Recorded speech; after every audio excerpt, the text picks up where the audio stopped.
be for day one. Yeah, thank you, Red Eye. I do first want to say, with the flip side jokes, of course, we should try and phase those out. Oh my god. No. Just done already. Like, leave me to solo cast here. Of course, just start things off with a terrible joke and then move on to the game itself. Where do you think this is going? We've already heard the analysts.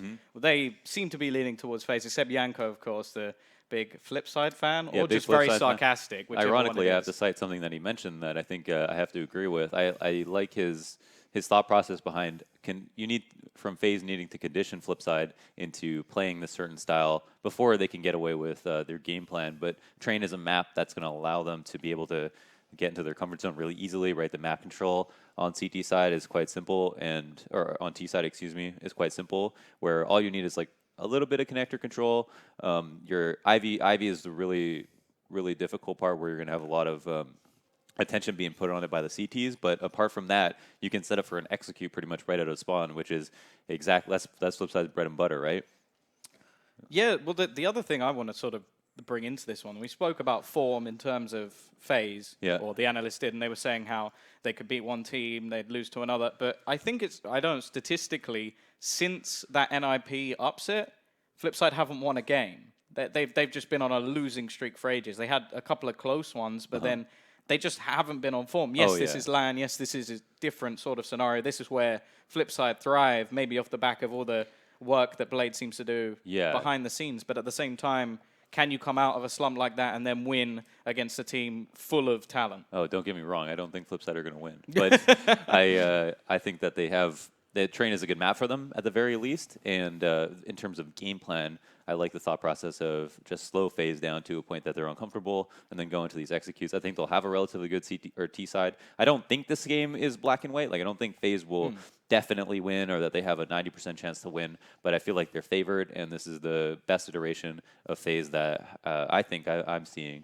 What's interesting about Yakum is that I think he is a player they picked up for being one of the best Norwegian players that people felt had like the most potential.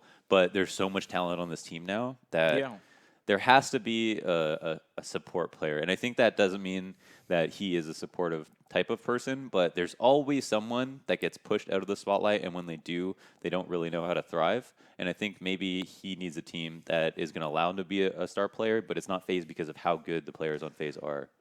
Well, yeah, no, I completely agree. I think that's like the last time I actually casted Faze was when they lost. They'd just beaten what is now Heroic 2-0. Then they went and played another best of 3 and lost 2-0. And it was sort of almost like, I don't want to say that they clashed because there's times where it works, but AZ and Jacob, for me, are both star players. Yeah. So you put them together, and I feel like neither of them really thrived the way that they could. Right. Yeah, exactly. So if it's going to be AZ to just show more consistent performances in general, he's probably going to continue to have those opportunities. I think that's the type of thing that snowballs and isn't really talked about between the team. You don't like say, okay, do you want to play support? It just kind of, you play some games, you figure out what people are most comfortable doing, and you allow the people who get the better results to be in position to do so more often. You know, this is Counter-Strike. Everybody spawns in the same place. You get to buy the exact same weapons. There are no true support players in that sense. There are some players who are more supportive than others, but in general, these roles aren't defined. Like, you don't pick them like you pick your character in a MOBA, for example, right? No, for sure. So there's always it's always kind of hard to discern one player from another in terms of their style and also their role. And even if it's understood that somebody else on the team is playing support, I think ultimately, if you are having less impact, you are regarded as one. Yeah, the other thing I'd like to bring in, of course, in some tournaments now, Robin would not be able to sort of get involved. I think it's definitely an important factor to mention that he will be able to in this tournament, so he can have his sort of opinion if any strategy problems and just point things out. Because the one thing I do always talk about when we talk about Flipside is the fact that Blade is just that prime in-game leader role. He's always been the sort of in-game leader for this team for absolutely ages now, and I do feel like he's someone who does get the best out of players, and if he's got those anti-strats ready, it could be great. The only problem is it's Faze, and like for a team like NIP, when we saw them at the major, they had moved to a very strategy-based sort of lineup where Threat had set everything up. So countering it just involved watching a lot of their games. I'm not sure you can counter Faze as easily because if one player is being countered, you still got the other 4. Yes, they're all ready to do individually. They're all ready to go above and beyond, 100%. I see that as being a problem as well. And that's why I mentioned that Yanko pointing out that if Flipside are able to slow them down to that point and then do what Flipside do, I think they have a much better chance of winning. And Train is going to be very forgiving for that because it's going to be hard to get aggressive on CT side. There are only so many options that you can do. There are those very small pieces of pushed up information that you can get as a CT, like in TCon, which is it takes a flash to get control of it, but if it's empty, you can just kind of hang out there by yourself. Ladder room is very easy to stand at the bottom of the ladder, wait for people to come down. We've just watched a game, so Scream, prime example of how you can just take map control, and we did see Body on sort of the B site as well, going all the way up into the upper position and just holding angles further back. So there are plenty of ways you can do it. A lot of it does come off the back of it. I don't want to say disrespect, but if you get to a confident point, like we saw Scream, the way he was playing in that last game, I feel like a better team would have punished him. Yeah, maybe. I think, yeah, he definitely played really well.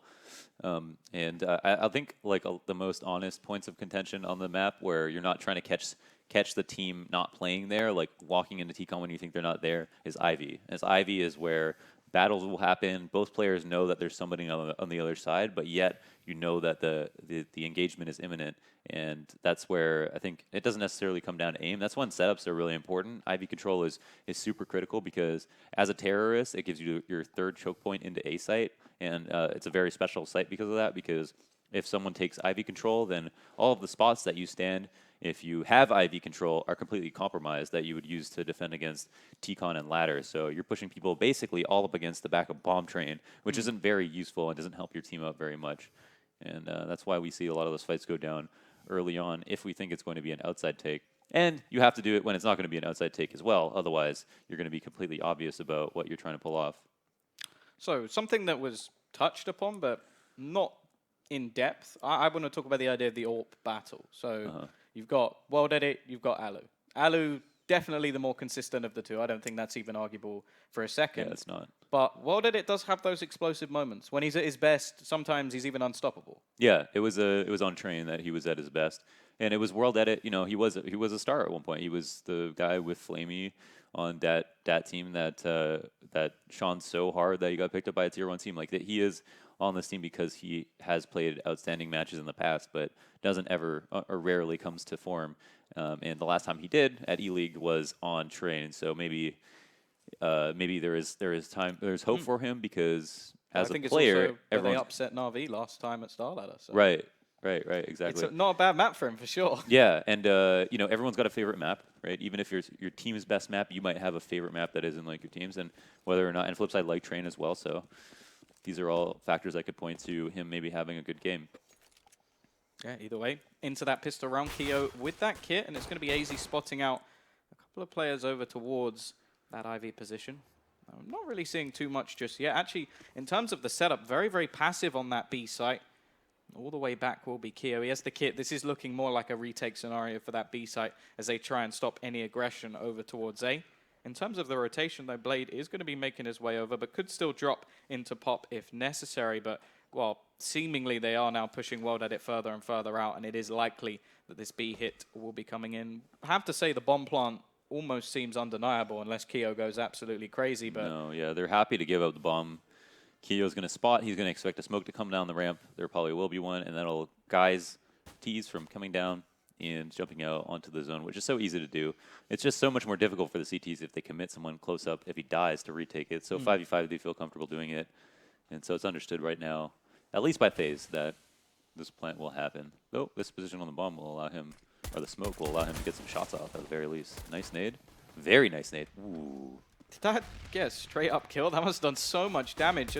In terms, the only one thing I really am looking at, Markelov has a Molotov. So we know that where this normally comes in, it is just going to be right at the deaths and try and do what he can. The only problem is, I don't think they've bought enough time for that really to come into factor. They do have a kit. There's no way that that's going to be stopping the plant. They're going to push straight onto him. AZ going aggressive. Nice and easily done. And, well, look how much time they have left to spare.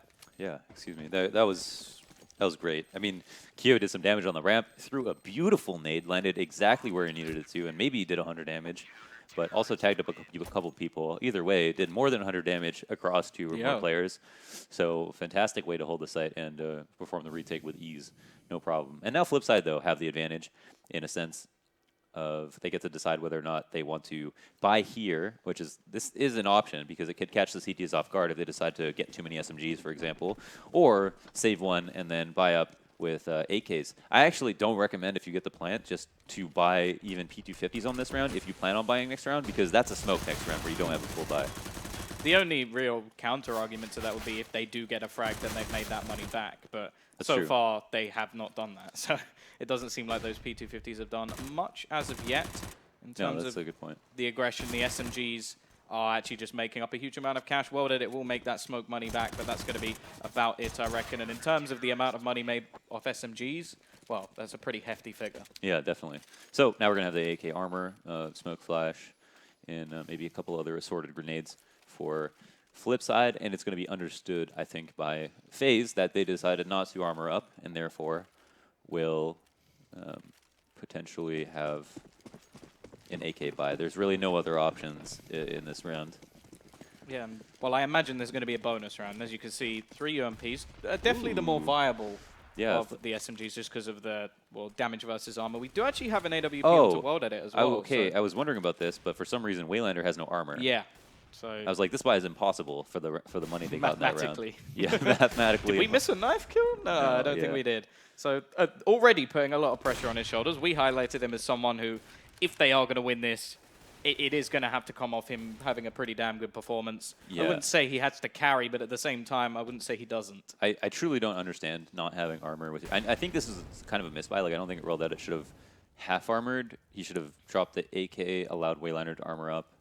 Something like that should have happened. I don't think it was planned that he doesn't have armor right now. But this isn't 1.6. You cannot use an AK to its full potential without armor. Like, the aim punch is just ridiculous, and will make this gun a lot less useful. I mean, I guess at the very least, if he's not entry fragging, he might have the opportunity to shoot someone on the side of the head or something like that, not take a battle directly. But you'd have to get pretty lucky. And where the heck oh, T-Con. Rain finds a frag onto T-Con. That's Blade. The brain of the team going down. Yeah, this is looking a bit problematic now. Alu already going to find another one. There goes Shara. And really, we're looking at what can be done by that AWP, trying to hold off, but there goes Waylander. The aim punch, not going to allow him to find a kill. And this is so problematic. Just the UMPs doing all of the work. They haven't even needed their rifles. I think they've only got 1 kill with the rifle so far. And, well, Jacob will inevitably fall, but just as a trade-up potential here, Alu, he gets a free AWP. An AK goes into the hands of AZ. This has just gone absolutely perfectly for FaZe. Yes, it was an absolute disaster for Flipside, you're right. Okay, there's 2 ways you can do that, I guess. It didn't work out at all. We got a good cop, bad cop this. I'll be the glasses half empty guy. And yeah, that round puttered to a halt so quickly. And it was originally started off with Blade dying in T-Con. That's going to happen once in a while. That's okay. But after that, really didn't seem like they had a course of action. Decided to try a walkout, which actually makes a lot of sense when you don't have a lot of utility, is to just try to catch CTs off guard, not risk getting counter-naded. But and then Waylander dying to the UMP, because how are you supposed to win that fight that close with no armor? Yeah, well, talk of UMPs, it looks like even more cash is going to be made. They can going away. Couple of kills for Waylander, so not keeping it clean. They should be able to trade out that SMG. Don't know whether he actually manages to pick that up, but even if he doesn't, it seems to be pretty viable for them so far. So a lot of money being made. In terms of the AWP as well, so they really relied on that AWP, and I always find if you don't find anything early on, especially on train, that AWP, it just gets worse and worse and worse. And the second you have to go aggressive, that's where the problems are. And you saw right at the end, they were basically trying to just hope that someone came out connector, so they found an opening with the AWP, and it just did not happen. Yeah. Now back to the drawing board. Blade is going to just lose 100 HP to the Smalley. And yeah, now it's a 5v4 even sooner than it was last round. And Waylander is just going to go. Just like, nope. He's done it again. Oh my god. He's done it again. He has dropped an AWP for World Edit, and he has I love Waylander. I would just like to point this out. But Waylander, why are you doing this, man? He's just falling on a knife. Just like, I'm just going to stab myself in the back here. World Edit will get a kill with that trade, but it's still just a trade. He needs to do so much more. If this is the way they're going to invest into this one, he has to do so much. And, well, there is Waylander again. Not going to have any impact in this round. Keo just surviving for so long, but there's a couple of kills back. Looking like this may be possible. Hoping that maybe World Edit can hit one more. He's very low on HP, down to just 8. Shara, the only real health on their side, and he's going to fall. And, well, There goes Wild Edit, burning alive. There's 2 kills from Molotovs in this round, and a team ace for Faze. Yeah, one a little bit more forgivable than the other, but 2 nonetheless.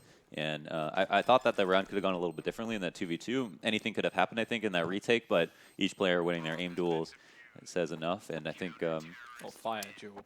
Almost, what's that? Fire duel. Yeah, fire duel, that's true, yeah. Oh, man, that's true. So now, if Flipside are going to be buying one more time, they've got the max loss bonus. They've decided they don't need a whole lot of utility to do this, but they got to have a smoke a piece that's more than enough and flashes to get them out. I wonder what their plan of action will be. I kind of hope they do something out of spawn. There's a part of me that wishes they don't default this round, but to each his own. We'll see what they are going to attempt. It also maybe makes sense to wait a little bit just because the amount of utility that Faze have, they could just molly out all the choke points and then neutralize the smokes. But here we have one person jumping out. Blade gets killed. Very nice shot from Yakum. 2 more people to contest him, but he's getting the kills. He is going hard. Oh my god, Waylander, nice shot. Oh yeah, Waylander, the first time he has armor, actually manages to walk in and find a couple of kills. So maybe something there, but it looks like the rest of the team are not going to be too viable. Keo finding another 2 to his collection. Already we saw Jacob starting nicely. And well, we spoke about this sort of Jacob and AZ, will they work? Like sometimes they don't work together. At this start so far, it's looking pretty good. Especially, I feel it's much worse sometimes on their T side. On the CT side, where they're just holding angles. If they have a map that works for them, okay, I'll play here, you play here. And well, you can already see AZ's 9-0. We just saw a nice couple of kills starting off for Jacob, and considering, well, that UMP has been in his hand for, I think, every single round except 1. Yeah, and he can hang on to it. This is another round where he can make a lot of money off of it. Just kidding. Dies immediately to the P250 of Shara. Alu's going to have a little bit of pressure put on him, and he's in a really awkward spot right now. He has an up, but he can't use it. He's got to pull out the 5-7 and get a couple of headshots. No, Blade trades that out immediately, and now it's a 2vx situation, 2v3. Keo doesn't get that first kill. And a couple players really hurt. I'd say this is still, honestly, in the favor of Flipside, Faze, who have a smoke and a flash to work with. 2 on the retake and 1 on the big flank. His position kind of neutralized at this point. Yeah, Keo, so aware that no one has peeked him upper and that he must be coming from somewhere else. Yeah, very nice retake in the end. Didn't really see any sort of trade frags. I think that was the big problem. They needed to take that together. Yeah.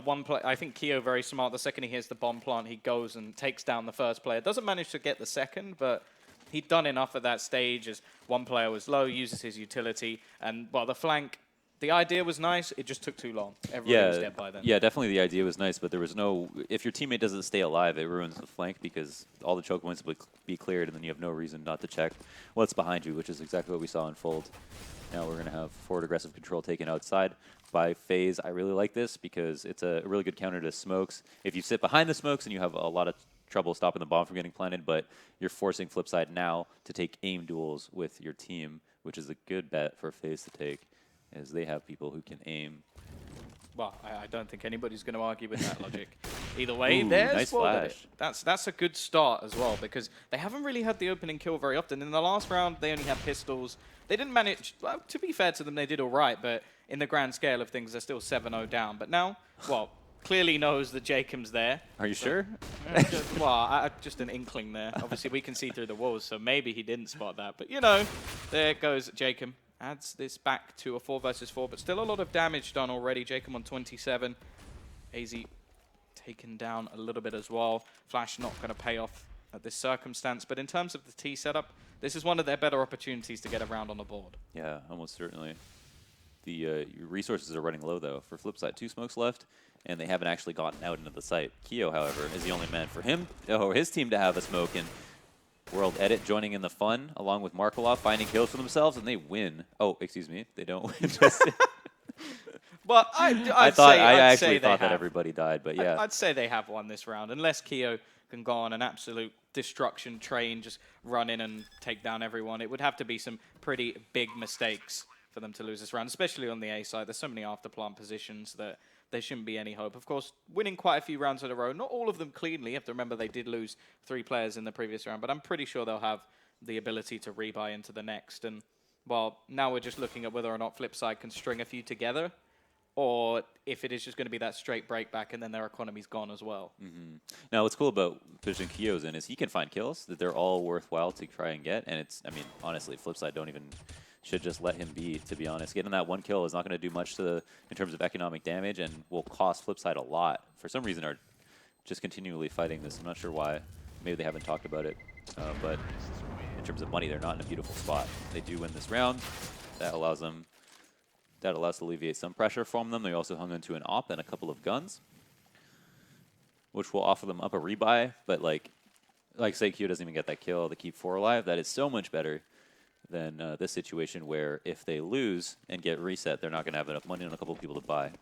Yeah, well, that's the big problem at this stage. Without a bomb plant, we can almost say that they would have to go for a real mix buy in terms of what they'll be able to have. They may survive 1 more round, but it would still be a detrimental position. You can see Jacob playing on the edge of the smoke, waiting to see if anybody goes into Pop Dog. Of course, we have seen Waylander drop down there a couple of times and, well, get caught out. Well, got away with it once, scattering back up the ladder, but at least this time he has armor. That's the more important factor here. And in terms of the buy, you've still got that AWP on Wild Edit, and in the last round, it was definitely a big prospect for them, finding, I think, at least 2 kills, and that was really big. There were openings to the site, and we haven't seen that yet from him. In terms of the rest of the team, they just cleaned up the rest, I suppose. They traded their way out of the round, and well, now you look at the sort of setup, looks like we're going towards the A site just because the bomb is all the way over towards Ivy, which not the most conventional place to take the bomb, and you will actually see it fall back now, which I'm not surprised by at all. Just like the shout-out producer for that scene, right behind Q on the inner site. That was beautiful. And I like this. I like how Jacob is doing this because the smoke allows Flipside to at least think that they might be able to drop down at the very least, and Jacob can take this fight and fall out. The smoke does nothing to harm him. And Ale spotting the lower ramp. We'll find an opponent. Hope he doesn't go for that re-peek. That might cost him. And Keo, the man inner, goes down to Waylander. So now this is almost a situation where you might consider saving, but Alu makes it a 3-on-4. Yeah, very much a retakeable site as well, but a lot of this comes down, I feel, to what Rain can do. This flank position could be so vital. Blade will hear him the second he drops down. Already we see AZ find another, and quickly the frags just fall into their hands. Only 1 player remaining. Of course, we're looking at the faces, but instead we will go back to Markov. It looks like the defuse is going to come in. It doesn't really matter. He's going to get these 2 kills, but already we see the defuse. And, well, the flank was actually really nice. He gets 2, doesn't manage to get the 3rd. Unfortunately, there was no one left. Yeah, he also should have stayed alive there because right now they are in a really tough spot. They lost that. They suffered the reset. They did get the plant, which means they can buy, but this they did get the plant. Yeah, they did get the plant. So that should be enough to buy, but yeah, definitely saving an 8K. $5,000. I mean, yeah. It was silly. They're taking a fight versus a team who won, so much more to lose in that situation. Yeah, Jacob back to the UMP, so definitely feeling that SMG at the moment, trying to make as much money as possible. This now really is the sort of reset position, though. If Flipside lose this one, well, there's no extra money. That AK wasn't saved. This is where they could lose everything. Flashbang going to come out, switching it up. Keo, he's been playing on that inner site most of the round. This time he goes aggressive, finds Waylander, and gets them a man advantage. Yeah, I like the getting aggressive inner. It seems to be the easiest point of contention for Flipside, and to get rid of the man who was able to get 2 entries is a huge weight off their shoulders. Markolov, nice peek, finds the headshot onto AZ and shuts down the pressure from the CTs at Ivy. This is going to open up the round a little bit more for Flipside, who were down a man, probably feeling a little bit claustrophobic. And I feel like they overdid it a little bit there, because they already had a man advantage pushing more. I'm not sure if it's completely necessary. Faze, yes. Yeah, definitely. I don't feel like he needed to do that, but Keo has been a catalyst on this site so far. Only going to grab himself 1, but look at the damage already done to the remaining players. 2 of them low. We've seen this retake come in 2 versus 4. Now they need to do it in a 3 versus 3. Well did it. He has the HP and the AWP, and that's what we're going to be looking for here. Blade up close and personal will be the first point, but there is World Edit. He finds Alu, takes down that AWP. There's the peek from Blade. Really nice work. And now Jacob, well, he does not have the range in his fingertips. Oh, yep. This is really tough. I mean, he's got the UMP. He's probably just looking for handouts at this point. Isn't going to find any. He's going to run and save this gun, which is not his favorite option, I'm sure. Yeah. But I would just like to say I'm very critical of Blade as a player quite often. I think he makes a lot of decisions that I don't agree with. But on that round, I have to give it to him. He ran through a molly to trade that frag on Keo, and that was critically important. Also, getting the second after plant frag was huge, but I like that he just grew a pair and ran through that molly immediately. You know, everybody wishes they have teammates like that. I'll take 40 damage. I need this kill so we can win the round. And I like that there was no hesitation in his movement. Yeah, well, that was one of the first, well, for obvious reasons, one of the first times they've actually been able to hold on to the site. The retakes have been very, very good from Faze so far, but it seemed like World Edit, he's finally started to hit a few shots. Of course, still want to see a little bit more. There's no AWP in the hands of Alu here, but we know that he can rifle, and in terms of the rest of the players, they're not really skimping too much. Still nades. Don't have the Molotovs they had previously. We were talking a lot about how they were really using those Molotovs in after plant positions, especially Keo on B, so a little bit of an opener there. Not anything too crazy. Of course, if they hit their shots, there's no problem. But this is a big chance now for Flipside. There's a chance of the reset, but also, well, the chance for them to get a third at least. Yeah. Yep. They definitely want that. They would want nothing more. They want it more than they want their 2 front teeth. Well, that not that anyone is missing teeth. I was just... Is that not an... no, it is. Okay. It is. I'll take the literal sense just to make you feel more American while you're here. Make you feel special. There you go. Either way, we are seeing this push build up over towards the Ivy spots. The remainder of the T's still over towards Pop and B. Waylander seems to be pretty happy to play around that position. This time, not so much aggression from Jacob. He doesn't have his UMP, but it's Rain going all the way round, and this could be critical. He doesn't even just spot. Gets away. Wait, but does he know, though, have nades been thrown at Ivy? Because if so, and he's flanking inner right now, so they're just getting so much information at this point. Yakum escapes, but was spotted. Look at Pop. Brain goes now. He could actually find the second kill. It's actually going to shoot his teammate, but Jacob just looks away. He knows it's covered. Markolov will manage to get one through the smoke. Blade, if he goes down here, it's all but over, and I think it may be. Anyway, somehow manages to find the kill onto Alu, which is more than I expected him to get, but at the same time, it's still a relatively easy position for Faze to come out of now. They'll manage to get the defuse. They picked up an AK and an AWP, and they're going to be back to full buy. Yeah, that's really interesting that Rain was able to, versus an outside take, nonetheless, no less, get information at TCon, because that's typically a place where at least one person would come outer, and he really did a good job of keeping Flipside honest in that situation. I think it's honestly lucky a little bit that he decided to push TCon, but the fact that he got away with it and it wasn't inner. I think when he pushed out and saw Ivy, he's like, no one was at Ivy. He's like, all right, it's definitely inner, but then walked all the way through halls and ended up, I don't know, I think just showing his team that there was no way they could lose this round.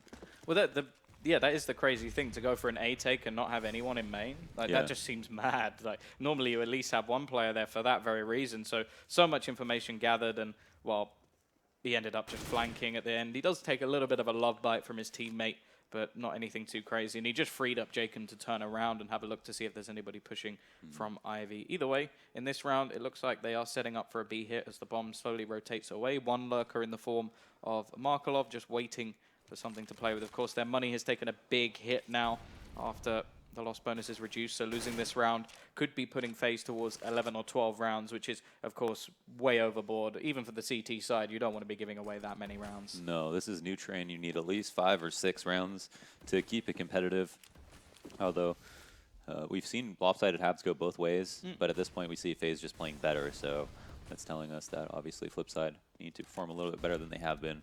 Alu going to be helping out. Keo inner, and Waylander finds the frag on him again. He's been his kryptonite, and it's worked out one more round. Now, will Alu be gifted a kill on the left side of Euler? It's typical that people push this, but has no competition at the moment.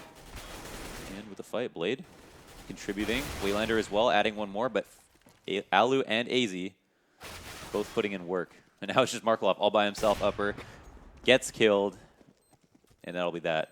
Another defuse comes out, another fantastic retake from Faze. But it was so surprising, right? Because Flipside got those initial kills. Blade, when Blade got that first one on the back of on the back trains, it seemed like, okay, well, this is going to be a really, really good afterplant. Then Markolov gets put in an awkward spot as his teammates get melted. Well, that was the one weird thing about that. I feel like everybody falling, yeah, that was not the best, but just at the end, Markolov surely must have had an idea where the remaining players were and just decided to just walk into the hands of that AWP. So. Well, okay, so he doesn't know that.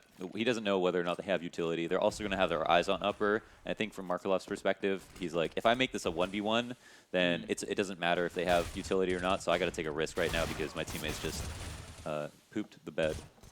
Yeah, and well, that's the big problem. It is a very difficult site to hold on to, that's for sure. Like, statistically wise, it is the most retakeable site in the game. So, no surprises that we are seeing quite a few, but the problem there was, for starters, Alu with the AWP was able to get 3 separate picks, so maybe playing a little bit more passively could have worked, but for me anyway, a lot of the time, aggression seems to work better when holding on to that B site, just because if you allow them to slowly just push you backwards and backwards, the avenues that you have to actually come back into the site, as we saw from Markelov at the end, is basically I have to go for an aggressive peek, otherwise I will just die or run out of time. Yep. There aren't too many after plant spots that are good on B. Ooh. That's a worthwhile trade right there. 60 damage for a life. And yeah, no, really nice stuff from Alu to start things off. Through the Molotov once again. We spoke about Blade doing that, but this time it's Alu, and nice little boost spot coming out from AZ. This time, his secondary aggression does pay off. Jacob now going to go for even more. He changes his mind, and in fact, Rain is almost like a little bit like of a shadow bait. Yeah. I wonder if they were able to plan that. That'd be something that'd be really difficult to plan, but if it was the case that they did. Baiting with your shadow. Yeah, that's a new meta right there. Well, Alu will miss the shot, gives them an opportunity to get towards the site. Again, Keo has switched up his position. I feel like after playing so close for so long, they inevitably did work out. Well, did it with a couple of kills, this time with the AK. So bringing it back into a possible scenario.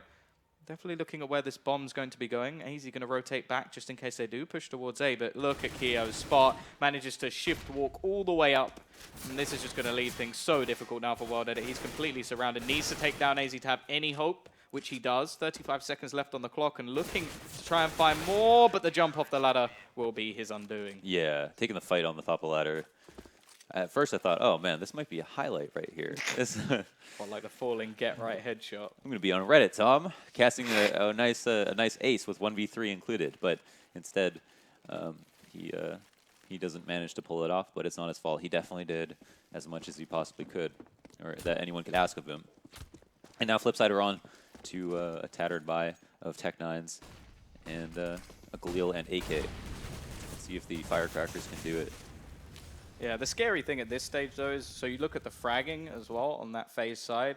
4 players have 12 kills, AZ has 16. So it's everybody having their moments at the moment for Faze, and that's probably where they're at their scariest. They're just absolutely dominating at this stage. There's been some closer rounds, but we were saying that with MVP, not want to be saying that when we're with Flipside. Of course, in this round, they are managing to bring things back into contention. Markelov doing quite a bit with the Tech9, and now we are looking at AZ and Keo to try and bring this one back, but Keo will start things off nicely.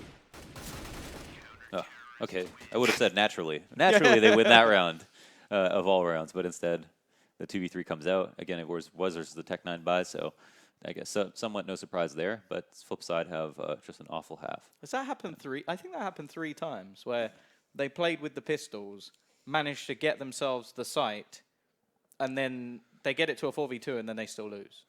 Yes, I can specifically remember one other time, but I wouldn't be surprised if there was 2. Now, AZ leading the scoreboard, and ooh. Yeah, Shara. I didn't say it. You said it. It has to be said. You called him out. You're the bad guy. Right at the bottom of the board at the moment, not having a good half at all. Of course, we do talk about this being a CT-sided map, but definitely not to this extent. 13-2 asks an awful lot of Flipside, and well, this is sort of what we say. Sometimes they all step up and have, they beat a team, they counter a team.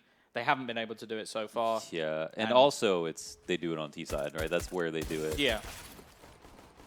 Well, and even if they do on CT side, it's normally not in such a fashion. They are doing quite nicely in this pistol round to start. They have a man advantage, and well, we are now looking to see what the remaining players. The bomb will be going down, so at least something to play with for the Faze side of things. But already Keo up very aggressive and doing a hell of a lot of damage, dropping 2 players low. AZ actually has a Deagle and armor, which not the most conventional pistol round by, but it does seem to be working. And actually Keo up close is going to do so much, and AZ gets 3.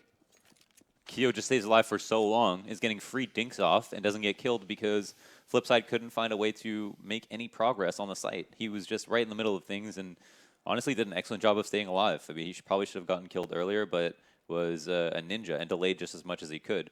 I mean, he was peeking sides, but you have to peek at some point, otherwise they'll just wrap on you and then you're dead. So I don't think he expected to stay alive as long as he did, but went above and beyond in that situation to do as much damage as he got out of him. A question I have for you, Launders, is will you actually get to cast a close game? You're the curse. That's what it is. Because the first game was actually like, what, 16-10? Launders was the problem. Yeah, you're the problem. That's what it is. Flip side, if you want to blame someone, here's your man. Hit me up on Twitter. at Bot Launders. Oh, wow. Now go full sellout as well. Why not? 14-2. 2 men already dropped for the Flip side team. And, well, they've done some damage, but damage at this stage is not really going to be enough. They need to at least win this round if they're going to have anything more than this sort of buy in the next. Well, look how much damage they actually do. Maximum HP of around 30, but it's not enough. 4 players survive. They've got to do it with now almost an identical buy. Yeah, now two exactly an identical buy to the last, and that's the decision they made going into that round was, you know, we've got to basically stave off match point. We've also got to come back from the fact that we just blew that pistol in the first half, and they decided that they needed to buy. There's no real way to look at it from anyone else's perspective. I think it made a lot of sense. Fortunately, they weren't able to win, and that's because FaZe have just been the better team, as well as the team in that round that had way more utility to work with. There we go. Just look at AZ. He's just running around at this stage, just causing Oh absolute havoc. That's 3 kills already in this round. Now we look at Shara trying to do something. He'll find 1, but it's not going to be enough. An absolutely dominating performance from FaZe. I think they have just done their work perfectly. Every player was there. Yeah, everyone was on, and that's it from me. Well, I am out. Yeah, that's analysis-wise, really, this gets very, very difficult. Yeah, it does. It does. It's hard to say what exactly occurred besides FaZe doing a great job of trading and maybe a couple of weird decisions in the beginning. I mean, like those 2 like no armor buys. I mean, you can't point to any specific round and say that was the whole reason they lost, but it is a game where whoever makes the least amount of mistakes wins, right? And if we look at a professional match, that's even more apparent than in any other situation. And so some of the decisions maybe being a factor. Obviously, not having the pistol rounds to their name is a huge factor as well. Maybe not getting off to a strong start affected them mentally, but overall, just super well played from FaZe, and I'm excited to see more from them in this tournament. Well, it can happen on Train, these sort of one-sided matches. If you don't get that CT start and you don't get to get rolling yourself, of course, they bet very heavily on World Edit with those AWP buys. And actually, he had a couple of rounds where you said, okay, yeah, he's got 2 entry kills. Okay, he's helped with the afterplants, but I don't think there was enough there. There wasn't one of those crazy performances where he like breaks a record on frags and a half. He just wasn't really that impressive. Yeah, it's a gun that costs almost $5,000. You have 2 good rounds. It doesn't really justify the buy, right? Yeah, so I completely agree with that. Either way, well, I'm quite glad it's not our job to do analysis because after the last 3 games being stomped, it has been a quite difficult one to analyze. But we will be going to a break, and then we will hand it off to the analysts. E-Gaming Bets, online betting for every esports fan. Dota 2 and Hearthstone, CSGO and Overwatch, StarCraft 2, the choice is yours. Express bets for multiple matches or live bets on the game you are watching right now. Know your way around Dota 2, make a prediction for picks and bans. Playing CSGO, guess the number of rounds in a certain match. Daily quests for all participants and all the best choice of payment systems. More than 600,000 users have already made their bets on the spectacular matches since 2011. EGB.com. You know for sure who's gonna win. Getting tired of playing with the usual skins, but don't have enough money to buy a new one? Get rich fast with CSGoFast.com. CSGO Fast. It's a strong chance of winning in every game. Several rooms with different game modes. Daily, more than 1,000 games, 5,000 players, and 25,000 skins at stake. You don't need much in order to sweep the board.